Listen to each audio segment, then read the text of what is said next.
Hello everyone and welcome back to another Minecraft update video. We are on Minecraft.net and 1.13 is due to be released tomorrow. As you can see, we have pre-release 10 now. It says we're on pre-release 10 and we expect this to be the last pre-release before the full release.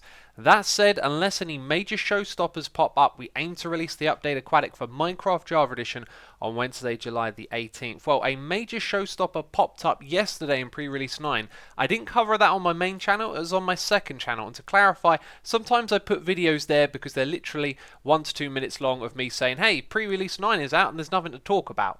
That's what happened yesterday. But pre-release to 10 today gives us some things to talk about.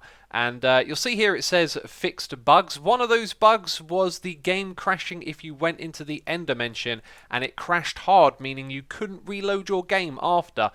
This is the report for that one right there, I believe. So that's a really massive bug. But let's hop into the game and I can show you some of the other bugs that have been fixed.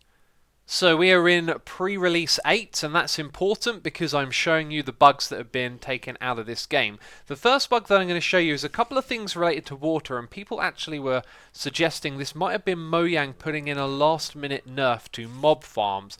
Now there's been bug reports made and they've taken that out, so I don't know if they intended to do this or not, but the change is really obvious when you put some mobs into water.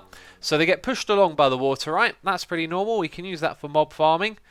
And then it starts to take its time a little bit, right? Seems to slow down.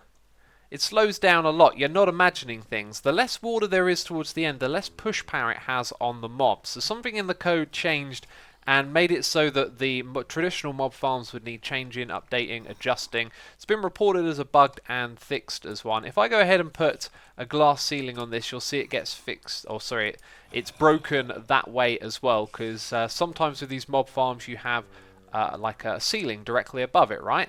And as you can see, yeah, they're not having a good time. The cool thing is this is going to be fixed in pre-release 10, so we'll update it and check it out. And I wanted to show you that because, of course, this is to do with mob farms, and yeah, people get quite worried and upset when things like that change and break the mob farms. The next thing to mention is that this coral fan right here, bubble coral, and specifically the dead bubble coral, actually looks like a different type. So that is the coral fan right there, and this is the dead variant, but notice how the texture is different. That's because it's the same as the dead brain coral fan, right? Those two are the same, so slight mistake made there on the bubble one. And supposedly we now have a way to collect these in survival Minecraft. I tried using some shears, tried punching them, no way of doing that in pre-8, so let's load up pre-10 and find out how we're going to collect these. Alright, here we are in survival. Let's punch this with our fist. We get nothing. Let's use some shears. And nothing. So we must need Silk Touch. Well, it looks like Silk Touch on any tool will do the trick. It also doesn't seem to take any durability away from the item. And now there's a drowned after me. Typical. Trying to record a video, buddy. This is the dead variant of that one. That has been fixed as well, as I talked about earlier. I'm editing my video and I'm thinking, I forgot to come back up here and check this out. So we're in pre-release 10 and look at that, back to normal. Let's do it without the glass as well, just to be double, triple sure. Yeah, looks pretty good. That's back to normal. That's wonderful. Your mob farms ain't going to be breaking in 1.13. Well, I guess some of them probably will, but not the ones that work with these mechanics. So there's a bug I thought I could show you, but it doesn't seem to be the case, or possibly it was because I've generated this world in pre-10.